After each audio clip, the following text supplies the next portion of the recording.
Welcome to episode 87 of the Sports Geek Podcast. On this week's podcast, I catch up with former guests, but this time in person, Dan Butterley from the Mountain West Conference. Welcome to the Sports Geek Podcast, the podcast built for sports digital and sports business professionals. And now, here's your host, who loves working with teams around the world who need sleep, Sean Callanan. Thank you very much, DJ Joel. Yes, who needs sleep? Working with teams around the world, but also working with people here in Australia. But really lucky to have Dan Butterley from the Mountain West Conference join me last week for a few events. He did turn up at Sports Biz Melb, our meetup group. It's now growing. I think it's about 170 people. Please, if you're in Melbourne, please join the group. Have not yet decided when the next one is. Hopefully, I will have one before I go to seat. But also, because it is just a Melbourne-centric thing, and I know there are listeners in London and there are listeners in the US. If you have a meetup group, if you've been inspired by Russell Scabetti's SB Week and you've decided to run a meetup group, if you've been listening to this podcast, you know I'm singing the praises of meetup.com as an in real life networking. It was actually one of the big things, big topics of discussion with Dan around how to break into sports and the importance of turning up to networking events, meeting people. He talked about his first job interning. He was a basketball stats manager for his university, and that's how he got his break into sports. So please, if you've got a meetup, please send me a tweet at Sean Callanan, and I'm more than happy to give it a plug via the Twitter or even on the podcast. So either send me a tweet or send me an email, sean@sportsgeekhq.com. Before I jump into that, just been working on a few projects, especially around Facebook and really focusing on transactions on a couple of fronts. Membership is harder; it's a longer sale, but working with the guys at the Lumi Run around selling tickets and very successful. Hopefully, talk about that in a future podcast. But then also looking at some merch campaigns with a few clubs, and I'll be sharing those results with you, and hopefully potentially giving people a call to help them sell more merchandise. Quick intro for Dan. I've known Dan since 1999. We went on a study tour with the guys at the Western Bulldogs after we produced, Mark Seymour and myself produced Western Bulldogs TV way back in 1999. Before our time in producing a TV show for a club, and as part of payment for that trip, we went on a study tour and went to Toronto, Indianapolis, Denver, and that's where we caught up with Dan in Colorado, and then finished up in Seattle. So I've known Dan for a long time. We actually did a project with Dan when the Mountain West was formed on some demographic data, because when the conference was formed, there was no data. He did not know what the Mountain West fan looked like. Because they were an amalgam of colleges. So that was my introduction to Dan. He's been a good mate for over 15 years now, and lucky enough to speak to his Ohio sports marketing administration class earlier this year. So I hope you enjoy my chat with Dan Butterley from the Mountain West Conference. Very happy to be... We are in the football club rooms of the Clayton Football Club, taking Sports Geek Podcast on the road.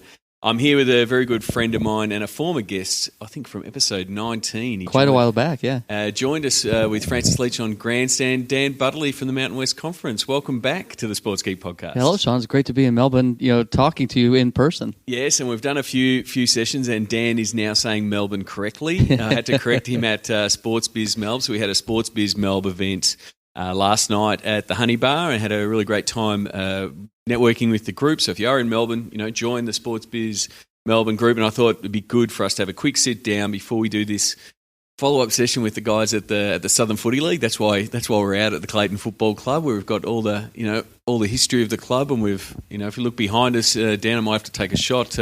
they've got 1919 Clayton football clubs. There's a lot of history in this room alone. Do you want to tell people who haven't listened to episode 19, what's your role at the Mountain West, and how long have you been there? I've been there since league inception. Started April 1st, 1999. The league officially started July 1st of 1999. An NCAA Division I athletic conference in the United States. I'm the senior associate commissioner for the Mountain West Conference. I oversee external relations relative to marketing, branding, sponsorships, on down the list. I also oversee the sport of men's basketball and our basketball championships, which is probably our biggest event of the year and our largest social event of the year. And so we talked about the basketball tournament last night. So that's held at Thomas and Mack in Vegas every year. What are some of the things that's in your role both from an organisational point of view and a marketing point of view that you try to get out of that tournament? The greatest thing that we face a lot of competition now in Las Vegas. When we started up the league back in the 99-2000 sport year, we were the only basketball championship being played in Las Vegas. Now there's 4 other college basketball championships being played with the Mountain West men's and women's tournament going on at Thomas and Mack. But you've got the Pac-12 men's tournament, you got the Western Athletic Conference and the West Coast Conference, all realizing how great a place Las Vegas is in the middle of March for March Madness. But I direct the tournament, so I'm managing every aspect of game operations to security to getting the teams ready, booking the flights with our travel agencies, anything that has to do with the event. I'm on top of it. I'm making sure that our staff is getting prepared and ready to go. We have a 20-person staff at the Mountain West, and 18 of those staff members go to the event to work various aspects of it. So it shows you how big the event is for our staff. And so how is the requirements? We constantly hear the today's fan is a real entitled fan. They've all got Twitter. They've all got a voice. You've got Katie Cavender running things social and digital behind the scenes at the Mountain West. What's been some of the changes you've seen in the tournament from that perspective, and what the fans are doing around the stadium and around the tournament over the past couple of years as social and the mobile revolution, all students are on their phones, and right. That's how they communicate. How has that increased the noise and the amplification of everything Mountain West? Well, now you're looking at fan engagement twofold, Sean. You're in a position that the fans that are in the arena, not only do you want to try to entertain them during timeouts and during half times on the court, with bands, cheerleaders, on-court promotion with partners and those type of things, but you also need to gauge them socially on Facebook, on Twitter, on Instagram, running promotions on there as well as what you're doing on the court. So it really has changed how we do things in the college sports world relative to fan engagement. Katie's come up with some great social media promotions. We've had some great partners that have jumped on board. Twitter trivia. Twivia that Katie came up with, and we run those on the video boards. We really try to, I don't want to say over-engage our fans, but we want to make sure that they're having a great time and don't feel like there's any lull in activity. Sport is entertainment, and that's what we're trying to create. Yeah, but I think it is, from the time that I went to a Mountain West basketball tournament and saw a young Danny Granger hit a game winner for SDSU, and the crowd go berserk. It's still one of my top 10 games I've ever seen in live.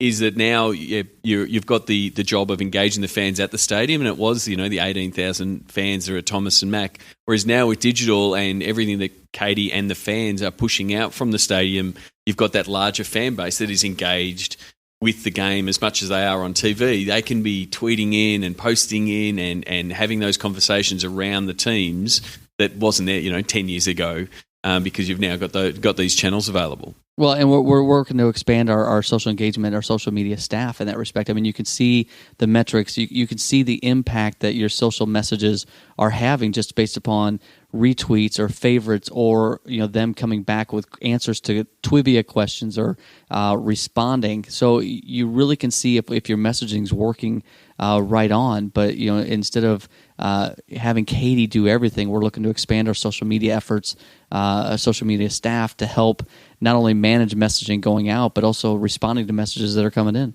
So the other thing, not just social, but from a digital point of view, you've got the Mountain West network and looking at the changing landscape of what digital offerings are. You've still got TV. TV is still the cash cow for most sports, but digital, especially because you've got all these other sports. Football and basketball are the crown jewels for college sport, but you've got How many different sports are running via the Mountain West? 18 Mountain West sports right now. And so they're covered on the Mountain West network in what way? Men's basketball and football. Probably 95 to 98% of the football games are picked up by our television broadcast partners. Over probably 120 out of about 180 games on the men's basketball side are picked up by the television networks. But every other sport, their outlet for exposure is the Mountain West Network. It's a network we created a couple years ago that we wanted to make sure was free to fans. That a fan could push a button, an app button, click a link on the Mountain West website, and watch. They don't have to pay for it. We produce through our institutions, through the conference office. We produce live games every season long, all the way from the start of cross country and volleyball through baseball that we're going to wrap up here in the next couple of weeks. But it literally is a situation that every sport is covered. We do daily reports. We do studio shows. We have special guests. We have media days that we run through there. I think by the time we get to the end of this year, we'll probably have 2,100 live events in this fiscal year that we'll run through the Mountain West Network. And from a report overview from the league level or from the conference level, you're hitting the marks and you're getting those lower level sports are getting the numbers that you want to get on these digital platforms? Absolutely. We're somewhat surprised by the numbers we're getting in some respects. Some games will rate very high. The network's available internationally. It's different than other broadcast partners we could have in the spaces in the United States. We've literally made it available to everybody that wants to watch. We are very much an international league. Men's basketball, we have multiple players from Australia. We've got women's basketball players from Australia. We've got tennis players from all over the world that are playing in the Mountain West. So to be able to make the content available to friends, to family, to parents, on down the list that want to watch their kids play Mountain West sports, they're able to do that free of charge. So the strategy behind that, and I'll go back in there because there's probably listeners sitting there going, free of charge, how does Dan do it? What's the model behind it? So who ends up paying? How do you get this past, the commissioner? You could talk to Commissioner Thompson, he says free. What are we doing, Dan? So what's the model behind it? How are you monetizing this kind of thing? You sound like the commissioner. How are we going to monetize this? The key for us is driving awareness of the league. It's really not only exposure. We wanted to make sure we were providing exposure, but not being exposed. So it's a first class network, all HD content. We're in the process. Our partners, we have the opportunity for mid-roll advertising. So very similar to if you're watching a game in the United States and you go to a commercial break for 90 seconds in a basketball game, you can run 3 commercial spots during that time. That's how we're hoping to monetize it. So we're working now with our sport properties to try to get advertising sold in the games. But the key for us is really to drive the numbers. Our institutions are doing a great job of helping us to monetize it, helping us to offset the expenses relative to it, as well as our partners at Campus Insiders, which is a company owned by Jerry Reinsdorf out of Chicago. And so, effectively, it's similar to the Hulu model. Even though you're paying your $7.99 a month for Hulu, you're still getting ads in between each show. So it's something that the consumers are used to. I guess from the other side of thing, are you getting the data, or the data, as you would say over in the States? Are you getting people having to sign up? Do people have to give up their details in some sense to become part of the Mountain West Network? No, we actually, I go back to a book I read during my Ohio University days, the book The Long Tail. Even if you charge a penny, you're making a fan or a patron go through a secondary process that they don't want to go through. So our network is as easy as push the app button and start watching. You don't have to be in a position that you have to fill out an email or provide any kind of data in that respect, any kind of personal data. I know I hate doing that. Yep. And that was one of the things when we were looking at the network. Those are the things, the thoughts that we had in the process, things that we hated doing just to be able to watch a game. That's exactly what we tried to eliminate. But rather than just throwing a logo up during a 90-second commercial break, we're going to be able to insert advertising into those breaks, and that's how we're going to ultimately monetize the network. And the thing is, you are getting the data of usages and where people are watching from and stuff like that, so you can start coming back to your partners and those kind of things to say, this is what a lacrosse game's worth, this is what track and field at the Mountain West is worth, because this is who and the type of people that are listening. So you are getting data, you're just not getting, because I guess the example that I would use is talking to Richard Clark, who was at Arsenal, the Arsenal player. To be able to get access to any of the video, you've got to sign up and be part of Team Arsenal effectively. Right. And it's effectively the starting point of becoming a member for them. And so really, you're a digital member, which is pretty much give us your email, and that's the price of admission. And then from there, you get access to most things. And then if you want more, it graduates up in that sort of membership model. So I was really interested to see whether the CRM guys and the data guys are saying, "Hey Dan, we want the email." But I guess you can, because you've got the network, you can run those. You can run promotions. Katie can run digital campaigns that can do that data acquisition stuff because you've got a platform there that you've got a highly engaged user base that are wanting to take part. Well, we actually had a couple of branding companies come out and meet with our board of directors back in December, and one of the flaws that they told us is that our email databases aren't very large. And our goal, and I hate to say this in many respects, but our goal isn't to try to get personal information and mass email in that respect. Our messaging is being done through the Mountain West Network. That is how we're trying to get the message out, not through static email campaigns to try to deliver things that way. So I was really surprised by the branding companies. And Sean, we talked a little bit about it last night, that the difficulty in buying and selling digital inventory. These are advertising agencies that are highly successful in the United States, and the same ones that are buying inventory for their partners are the same ones that are telling us that we're doing certain things wrong by not getting email addresses, which I again shake my head at. I mean, very much the difficulty in digital space right now is, advertising agencies trying to figure out how to buy it, the right pricing, and for the sport property side to figure out how to monetize and sell it, and that's the biggest chasm we've got in the space right now. And it is still in its infancy, and you've got the ad agencies that have still got, I don't want to call them in Don Draper mode, but they're still in TV, print, radio. They know how to sell that. They know how to slice and dice that. They know how to segment it and give it out to people, and they're still figuring out digital. And then I think sports digital is another thing altogether, because you've got this really high loyalty and affinity and pride that is associated with, the Mountain West. You're a Mountain West fan, or you're an Air Force fan, or a Utah fan, and you're going to tune in every time there's something on with your team, and it's a much higher factor than other digital properties that might be out there. There's that real fan passion behind it. So it's really something that they're still trying to figure out, how do we best sell this, because they're selling the property and the association with the brand, which is of high value. So, and it doesn't match up with other digital properties out there, which, with banner rates falling on media sites and stuff like that. The Mountain West Network is not the same as, the New York Times or the Herald Sun or Fox Sports. Right. It's because you've got this brand affinity there, and that's the bit I think that traditional agencies can't get their head around, to say, well, why are we paying more for that? And it's like, well, our fans, love us more than they do, something by Rupert Murdoch. Well, Sean, you just hit it. I mean, we had ESPN come out and meet with our coaches and our athletic directors last week, and they gave us some statistics on ESPN3. We have games on ESPN3. And men's basketball this year, I think this is the number, but 35.6 million minutes of Mountain West men's basketball was consumed on ESPN3 this year.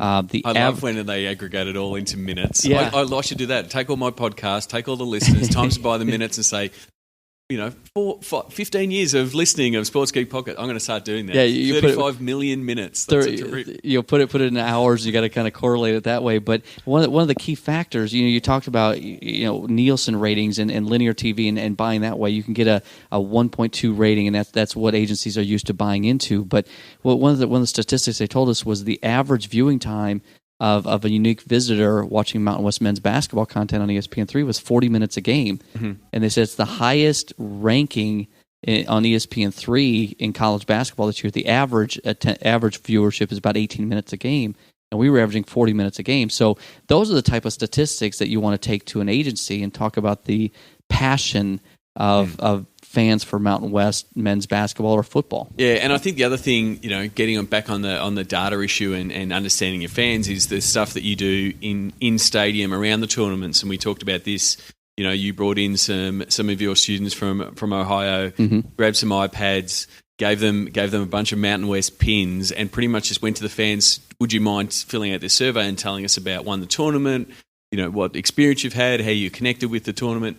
And you've had really great results with that, with really just giving up. You talk about the price of getting the data, just giving up a commemorative pin for the tournament. Exactly, and fans are eager to go fill out a 20-question survey to provide us information. So real-time information is we've discussed iPad technology versus the old paper research form that you used to have to take back and for weeks go back and compile the data. Now you can get real-time results, so you can see what fans are engaging in, what they like, what they don't like, and if there's certain things that you can change at the tournament, you can do that. Obviously, a lot of it's demographic information you're trying to grab as well, but just the real-time data, the real-time engagement with fans that are willing to grab an iPad, pick up a free Mountain West Conference basketball championship pin, and provide us a lot of detail on who they are, why they are, what they're doing there, and where they want to have the tournament in the future.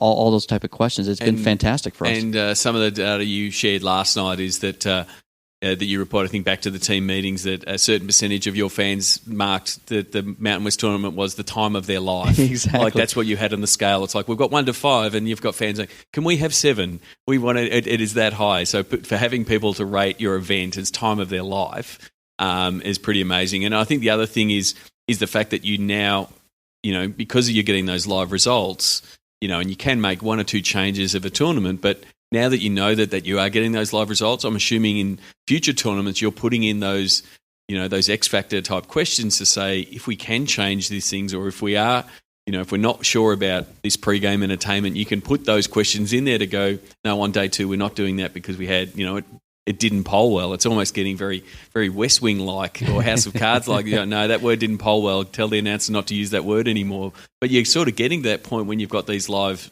surveys happening. Absolutely, and that's the great thing. You could change the survey up on an iPad on an hourly basis if you wanted to, relative to going direct to those 2 fan bases that are playing in that game. If you wanted to get really specific, we wanted to very much keep it a global perspective, so we were getting the mass interest from the fans. But the great thing is they had to answer who they supported. Yep. So then we were able to cross correlate the data. So when we're asking them where they would prefer to have future Mountain West basketball championships, the overwhelming response was Las Vegas. But you could see which fan bases voted for the choices. So a San Diego State fan may not have chosen Las Vegas as much as they would have San Diego, percentage-wise gap, but the bulk of fans, the overwhelming response was Las Vegas. So just the cross-correlation and crossover of data has been amazing, and using that in analytic terms. So we've known each other for, I think it's been 15 years now. We worked with the Mountain West in those early years, doing a little bit of this fan research. But, absolutely. Almost in paper form. It was so long ago.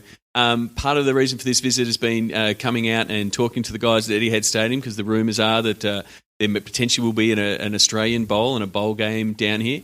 What can you say about how those negotiations are coming along and what you hope to bring down here? Well, it's early in the process, but we had representatives from the Etihad Stadium come down and meet with the Mountain West athletic directors, meet with our football coaches, meet with the Pac-12.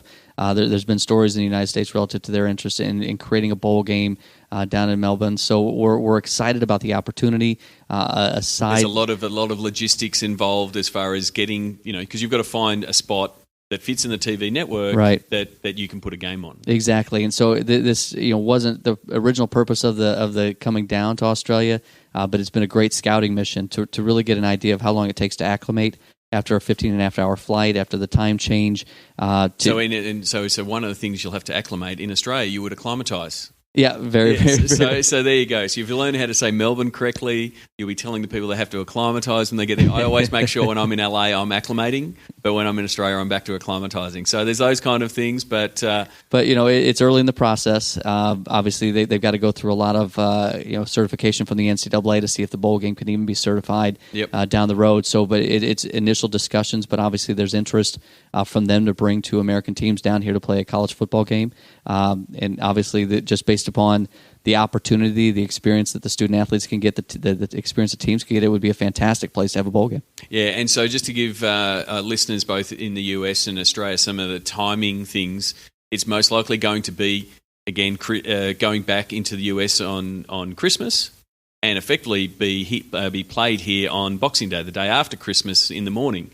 And for those who are in Australia, they know that one of the biggest cricket matches happens at the other end of town at the MCG at the same time. So there'll be 100,000 people at the MCG watching cricket, and there potentially could be 55,000 people at the other end of Melbourne watching a game of college football. So that would make for a very interesting Boxing Day morning. I'm sure there'll be some football fans that will be wanting to go to the game, and there'll also be diehard cricket people that will be trying to figure out. So I do like to say that Melbourne is the sporting capital of the world, and if 2 stadiums can be filled build the day after Christmas, I think that would prove that. No, absolutely, and obviously you can do it here. I mean, with the MCG seating 100,000 people and the great sporting fans that are down here, I mean, it would be interesting. Obviously, we'd be coming off middle of December and winter in the Mountain West region and the Western region to summer down here. So you talk about getting acclimated to the accents and the name of the city, and the heat would be the heat would be a factor in that as well. Well, thank you very much for coming down to Melbourne. It's been good to catch up with you over the last couple of days, and thanks a lot for coming back on the podcast. No, I appreciate the opportunity anytime.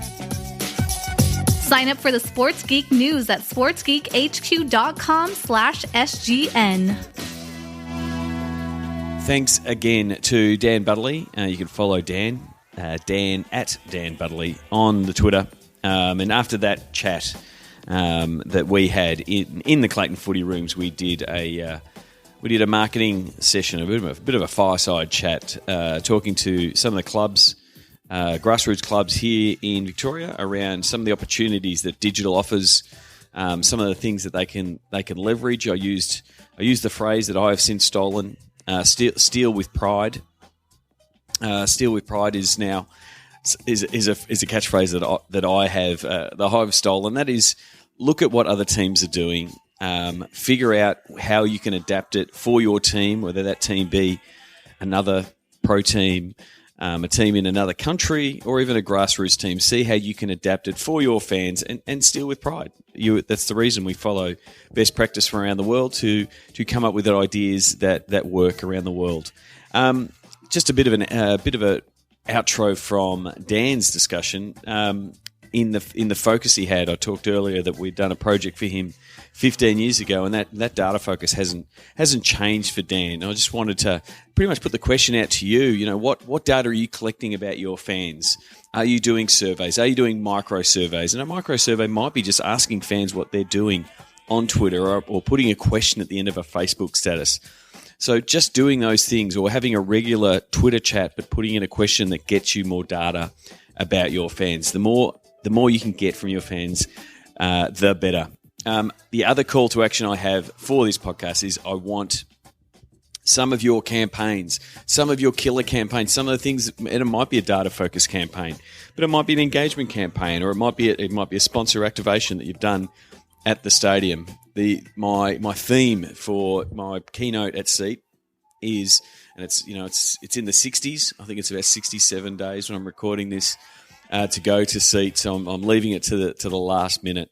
But I need your campaign. Send in. I've had a couple come in. I'm talking to the Cleveland Cavaliers about something they did with beacons and things like that. So please send them in. Just go to sportsgeekhq.com/SEAT 2015. You'll also find links there to buy tickets and register. Been speaking to Christine regularly. The registration is going well. We expect a really big crowd there in IT, digital, CRM, and also the NCAA crew kicking in. I know one campaign that won't make the list, and I don't know if you saw it in Sports Geek News last week, but obviously a lot of teams did Mother's Day post last week. My mum doesn't listen to the podcast, but happy Mother's Day, Mum. But one of the ones that I just it was cringeworthy is the best way to describe it. You can check it out on the Sports Geek Facebook page. Was the guys from the Euro League and their tribute to Mother's Day. Someone decided that it was a good idea to put the basketball up the jerseys of the male basketballers to make them appear to be pregnant, and that was their tribute for Mother's Day. As I said, that was a head scratcher. I'm recording this on Sunday night. Just earlier this night, tonight, Melbourne Victory came out and won the A-League Grand Final. So big congratulations to Arthur Gillian from the Mountain West, not from the Mountain West, from Melbourne Victory. You would have heard Arthur on episode 61 talking about managing membership, and with one of the biggest football clubs in the land. They beat Sydney FC 3-0 tonight at Amy Park in front of their very vocal fan group. I heard them both leaving the MCG tonight and also on the way to the MCG. So I'm sure Victory fans will be celebrating as I record this. And another shout out to Brian Gibson. Brian finished up at the FFA today. He's done a lot of work over the past couple of years with the FFA, with the Socceroos, and with everything football. So he's moving on to another gig. So congratulations, Gibbo. Really terrific job over the last 3 years, and wish you all the best. I'm sure we'll definitely cross paths in the future. That's it for this week. Trying to keep it short and sharp. It looks like I might even get it close enough to under 30 minutes. As always, you can always catch me via email, sean@sportsgeekhq.com, or via Twitter at Sean Callanan. If you are listening and you did enjoy the conversation with Dan Butterley, please send him a tweet at Dan Butterley. But also, if you wouldn't mind sending an iTunes review, simply go to sportsgeekhq.com/iTunes. If you're running right now, just remember, when you stop running, you come back, you've got to go to iTunes. That'd be great. I'm closing in. I think it's at about 71 or 72 iTunes reviews. These are things I should check before recording. But thank you for those who have. And also, if you haven't joined the Sports Geek Podcast community Facebook group, some really good discussion in there. That's where I initially put the EuroLeague Mother's Day post and some bit of banter about different things. You can simply join that, put in a request. I will accept all comers because you're listeners, and I want to make sure that I can deliver more content, more insights to you. Simply go to facebook.com/groups/sportsgeek to join the Facebook group. Okay, that's it from me. Until next podcast, my name is Sean Callanan, and you've been listening to the Sports Geek Podcast. Go to sportsgeekhq.com for more sports digital marketing resources. Please leave a review on iTunes. Go to sportsgeekhq.com/iTunes. Did you know Sports Geek Podcast has listeners in over 50 countries? Thank you for listening to the Sports Geek Podcast.